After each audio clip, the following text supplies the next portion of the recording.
Hello everyone, स्वागत आप सभी का मेरे यूट्यूब चैनल पर। हम लोग basic science and engineering drawing का टॉप 20 क्वेश्चन जो कि एएलपी सीवीटी 2 के लिए मोस्ट इम्पॉर्टेंट है उसका डिस्कशन करना है। तो आज हमारा सेट नंबर 3 होगा। तो आइए शुरू करते हैं। फर्स्ट क्वेश्चन है, जिसका तापमान लिया जाना है उसे स्पर्श किए बिना जिस उपकरण से उसका तापमान मापा जा सकता है वह है विकिरण अवरक्त पायरोमीटर, भरण प्रणाली तापमापी, पारद वाली ग्लास तापमापी, उष्मा विद्युत पायरोमीटर। ठीक है, जिसका तापमान लिया जाना है उसे स्पर्श किए बिना जिस उपकरण से उसका तापमान मापा जा सकता है वह है विकिरण अवरक्त पायरोमीटर। ठीक है, जिसका तापमान लिया जाना है उसे स्पर्श किए बिना जिस उपकरण से उसका तापमान मापा जा सकता है वह है विकिरण अवरक्त पायरोमीटर।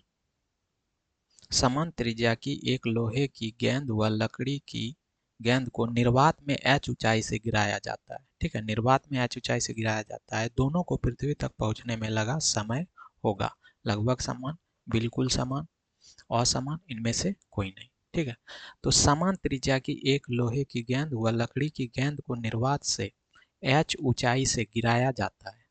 दोनों को पृथ्वी तक पहुंचने में लगा समय जो होगा वो बिल्कुल समान होगा। ठीक है, तो एक आदर्श गैस में समतापीय प्रसार हो रहा है। इसका अर्थ है एक आदर्श गैस में समतापीय प्रसार हो रहा है। इसका अर्थ है इसकी ऊष्मा स्थिर है, इसकी ताप एवं ऊष्मा स्थिर होती है, इसका ताप एवं दाब स्थिर होता है, इसका ताप स्थिर होता है। ठीक है, एक आदर्श गैस में समतापीय प्रसार हो रहा है। इसका अर्थ है इसका ताप स्थिर होता है। ठीक है, एक आदर्श गैस में समतापीय प्रसार हो रहा है, इसका अर्थ क्या है? इसका ताप स्थिर होता है। चांदी का आपेक्षिक घनत्व 10.8 है। पानी का घनत्व 10 पर पावर 3 केजी मीटर पर पावर -3 है। एसआई मात्रक में चांदी का घनत्व क्या होगा? ठीक है, तो 10 पर पावर 8 गुने 10.8 गुना 10 पर पावर 3 या 1.08 गुना 10 पर पावर 3 या 108 गुना 10 पर पावर 3 या 1.8 गुना 10 पर पावर 3। तो चांदी का अपेक्षिक घनत्व कितना है? 10 पर पावर 8। और पानी का घनत्व कितना है? 10 पर पावर 3। ठीक है, तो एसआई मात्रक में चांदी का घनत्व क्या होगा? तो 10 पर पावर 8 गुना 10.8 गुना 10 पर पावर 3 हो जाएगा। ठीक है, कितना हो जाएगा? 10.8 गुना 10 पर पावर 3। एक वायुयान धवन पथ से 100 मीटर पर सेकंड के वेग से उड़ान भरता है। यदि वायुयान अपने विश्राम स्थल से 10 मीटर पर सेकंड स्क्वायर के एक समान त्वरण से बढ़ता है तो अपेक्षित वेग प्राप्त करने के लिए धावन पथ की लंबाई कितनी होनी चाहिए? 500 मीटर, 250 मीटर या 1000 मीटर या 200 मीटर? क्या है? एक वायुयान धावन पथ से 100 मीटर की वेग से उड़ान भरता है। यदि वायुयान अपने विश्राम स्थल से 10 मीटर पर सेकंड के एक समान त्वरण से बढ़ता है तो अपेक्षित वेग प्राप्त करने के लिए धवन पथ की लंबाई कितनी होनी चाहिए? तो ए हमारा कितना है? 10 मीटर पर सेकंड स्क्वायर। भी कितना है? 10 मीटर पर सेकंड। और यू क्या हो जाएगा? क्योंकि विराम स्थल से है तो यू क्या हो जाएगा? 0 हो जाएगा। ठीक है, उसके बाद वी स्क्वायर इक्वल टू क्या होता है? You square plus 2as। तो वी का स्क्वायर हो जाएगा 100 का स्क्वायर प्लस यू 0 हो जाएगा प्लस 2 इंटू ए का मान हो जाएगा 10 और इंटू एस हो जाएगा। तो एस का वैल्यू इसमें क्या आ जाएगा? 500 मीटर। ठीक है, एस का वैल्यू कितना आ जाएगा? 500 मीटर। निम्न में कौन सा कथन असत्य है? ठीक है, निम्न में से कौन सा कथन असत्य है? जी का मान चंद्रमा पर पृथ्वी पर उसके मान के समान ही होता है। जी का मान चंद्रमा पर पृथ्वी पर उसके मान के समान ही होता है। या 1 मीटर की दूरी पर रखे 2 केजी वाले द्रव्यमानों के केंद्रों के मध्य गुरुत्वाकर्षण बल 26.68 गुना 10 पर पावर -1 न्यूटन है। बल दो वस्तुओं के मध्य दूरी के वर्ग के व्युत्क्रमानुपाती होता है। या दो वस्तुओं के मध्य गुरुत्वाकर्षण बल उनके बीच की दूरी को आधा कर देने पर दोगुना हो जाती है। ठीक है, तो क्या हो जाएगा? केवल सी और डी, केवल ए या केवल डी या फिर बी सी और डी? तो कौन सा असत्य है? तो असत्य क्या है कि दो वस्तुओं के मध्य गुरुत्वाकर्षण बल उनके बीच की दूरी को आधा कर देने पर दोगुना हो जाता है, तो ये असत्य है। ठीक है, तो केवल क्या हो जाएगा, डी। ठीक है, डी क्या है आपका, असत्य है। यदि एक कार अपने प्रारंभिक स्थिति से 20 सेकंड में 144 किलोमीटर की गति तक समान रूप से त्वरित होती है, ठीक है, तो यह कितनी दूरी तय करेगी। यदि एक कार अपने प्रारंभिक स्थिति से 20 सेकंड में 144 किलोमीटर प्रति घंटा की गति तक समान रूप से त्वरित होता है, ठीक है, तो यह कितनी दूरी तय करेगी, 400 मीटर, 280 मीटर, 800 मीटर या फिर 200 मीटर। तो इसमें क्या क्या दिया हुआ है, यू दिया हुआ है 0, ठीक है, और टी कितना है 20 सेकंड, और भी कितना हो जाएगा 144 किलोमीटर पर आवर। अब हमको क्या निकालना है, ए इससे निकल जाएगा, ठीक है, तो v बराबर क्या होता है, u plus a t. V बराबर क्या होता है, u प्लस ए टी, और v किस में है, किलोमीटर पर आवर में, तो उसको मीटर पर सेकंड में चेंज करने के लिए क्या करेंगे, 5/18 से गुना करेंगे। ठीक है, तो ए सॉल्व करने के बाद ए कितना हो जाएगा आपका, 2 मीटर पर सेकेंड स्क्वायर। अब एस बराबर क्या होता है, दूरी ज्ञात करना है, कितनी दूरी तय करेगा, तो एस बराबर क्या होता है, U T plus half A T square. यानी एस बराबर क्या हो गया, यू 0 है तो टी कुछ भी रहेगा, तो यू 0 से गुना होगा तो 0 हो जाएगा, हाफ इंटू 2 इंटू टी का स्क्वायर, 20 का स्क्वायर हो जाएगा, यानी 2 से 2 कट जाएगा, तो एस कितना आ जाएगा, 400 मीटर। ठीक है, किसी बल द्वारा एक कण को एक बिंदु से दूसरे बिंदु तक विस्थापित करने में किया गया कार्य दोनों बिंदुओं के बीच के मार्ग पर निर्भर नहीं करता है, तो इस प्रकार के बल को कहा जाता है संरक्षित बल, असंरक्षित बल, निश्चित रूप से नहीं किया जा सकता है, या इनमें से कोई नहीं। क्या बोल रहा है, किसी बल द्वारा एक कण को एक बिंदु से दूसरे बिंदु तक विस्थापित करने में किया गया कार्य दोनों बिंदुओं के बीच के मार्ग पर निर्भर नहीं करता है, इस प्रकार के बल को कहा जाता है। तो निश्चित रूप से नहीं किया जा सकता है। ठीक है, 0.1 किलोग्राम वजन की एक गेंद को स्थिर स्थिति से गिराया जाता है। जब यह 2 मीटर की दूरी से गिरती है तो गुरुत्वाकर्षण के बल से लगने वाला कार्य कितना होगा। ठीक है, इसमें क्या दिया हुआ है, मास दिया हुआ है, एम आपका कितना है 0.1 kg, और गेंद द्वारा ऊपर से नीचे की ओर गिरने में तय की गई दूरी कितना होगा, 2 मीटर होगा। ठीक है, और गुरुत्वीय त्वरण जी कितना हो जाएगा आपका 9.8 मीटर पर सेकंड स्क्वायर। ठीक है, यहाँ पर गुरुत्वाकर्षण बल लगने से गेंद द्वारा होने वाला कार्य जो है वो बराबर क्या हो जाएगा, 2 मीटर की ऊंचाई पर गेंद की स्थितिज ऊर्जा। ठीक है, तो स्थितिज ऊर्जा क्या हो जाएगा आपका, कार्य बराबर स्थितिज ऊर्जा, इसीलिए क्या हो जाएगा mgh। ठीक है, तो गुना करेंगे तो क्या हो जाएगा, मास गुना जी गुना एच। ठीक है, तो उसको सॉल्व करेंगे तो 1.96 जूल। ठीक है, 1.96 जूल। एक आदर्श तरल पदार्थ बहुत श्यान पूर्ण है, न्यूटन के श्यान नियम के अनुसार होता है, विद्युत प्रवाह में माना जाता है, घर्षण रहित और असंपीड्य होता है।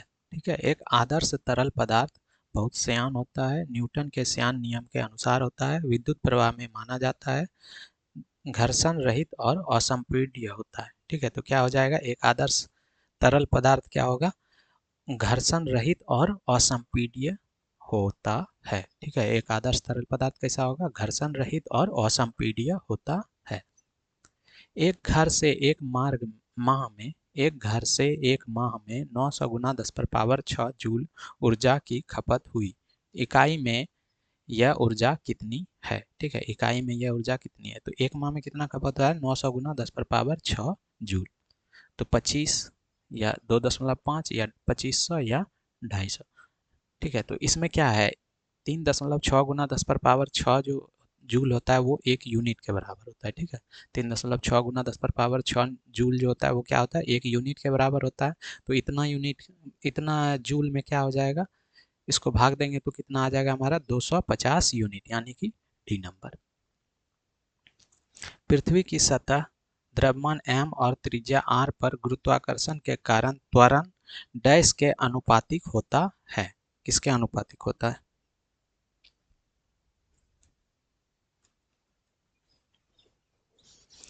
तो किसके अनुपातिक होता है, m/r² के। ठीक है, तो पृथ्वी की सतह द्रव्यमान m और त्रिज्या r पर गुरुत्वाकर्षण के कारण त्वरण डैश के अनुपातिक होता है, m/r² के।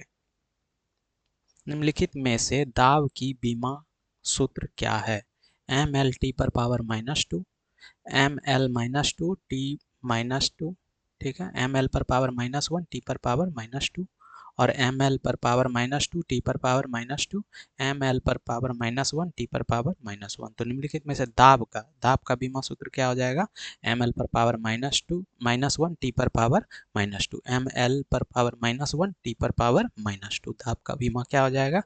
mL/-1 T/-2। जब दो लोचदार पिंड आपस में जोर से टकराते हैं तो दोनों पिंड सिकुड़ने की प्रवृत्ति में होते हैं और संपर्क सतह पर विरूपित हो जाते हैं। दोनों पिंड दोबारा अपनी प्रारंभिक आकृति प्राप्त करने के लिए शुरू हो जाते हैं। ए और बी दोनों या मुड़ने के बाद दोनों पिंड शीघ्र विरामावस्था में आ जाते हैं। जब दो लोचदार पिंड आपस में जोर से टकराते हैं तो क्या होगा आपका? दोनों पिंड दोबारा अपनी प्रारंभिक आकृति प्राप्त करने के लिए शुरू हो जाते हैं। ठीक है, निम्न में से कौन सही है?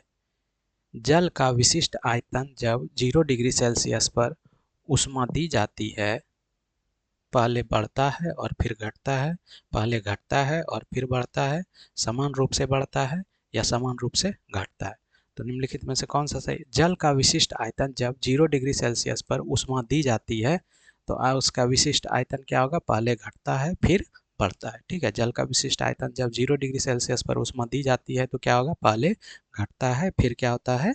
बढ़ता है। ठीक है, 30 किलो द्रव्यमान की एक वस्तु को 10 मीटर पर सेकेंड एक समान वेग से स्थानांतरित किया जाता है, वस्तु का गतिशील ऊर्जा क्या होगा?